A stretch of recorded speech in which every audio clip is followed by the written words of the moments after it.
अभी क्या पढ़े हैं? अभी मैं पॉलिटी का रिवाइज कर रहा हूँ। सर मैं संविधान से रिलेटेड कुछ सवाल पूछना, उसको बताइए। पूछिए। संविधान में कुल कितने भाग और कुल कितने अनुच्छेद हैं? संविधान में कुल 22 भाग और 395 अनुच्छेद हैं। भाग 1 और उसमें कुल कितने अनुच्छेद हैं? भाग 1 संघ और उसका राज्यक्षेत्र, जिसमें 4 अनुच्छेद हैं। तो पहला अनुच्छेद क्या है?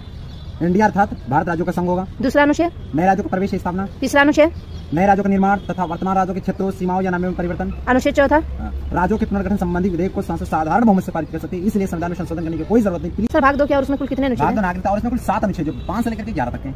पांचवा अनुच्छेद क्या है? संविधान के प्रारंभ पर नागरिकता। छठवां अनुच्छेद क्या है? पाकिस्तान से भारत आने वाले व्यक्तियों को नागरिकता। सातवां अनुच्छेद क्या है? भारत से पाकिस्तान जाने वाले व्यक्तियों को नागरिकता। आठवां अनुच्छेद क्या है? भारत के बाहर रहने वाले भारतीय उद्भव के कुछ व्यक्तियों को नागरिकता। नौवां अनुच्छेद क्या है? विदेशी राज्यों की नागरिकता स्वेच्छा से अर्जित करने वाले नागरिक ना होना। 10वां अनुच्छेद? नागरिकता के अधिकारों का बना रहना। 11वां अनुच्छेद? संसद द्वारा नागरिकता के अधिकार विधि द्वारा विनियमन किया जाना। प्लीज सर अनुच्छेद क्या है? विदेश भ्रमण एवं नौकरी करने पर भारतीय नागरिकता समाप्त नहीं होगी। मतलब यदि कोई भी एस्पिरेंट किसी दूसरे कंट्री में पढ़ने के लिए जाता है या घूमने के लिए जाता है या काम करने के लिए जाता है तो उसकी नागरिकता समाप्त नहीं होगी। आर्टिकल 8 कहता है। अनुच्छेद 9 क्या है? विदेशी नागरिकता लेने पर भारत की नागरिकता समाप्त हो जाएगी। मतलब यानी कोई भी एस्पिरेंट या कोई भी व्यक्ति किसी दूसरे कंट्री की नागरिकता ले लेता है तो उसकी भारत की नागरिकता समाप्त कर दी जाएगी। मतलब भारत में एक हरी नागरिकता इस नागरिकता ले सकते हैं। प्लीज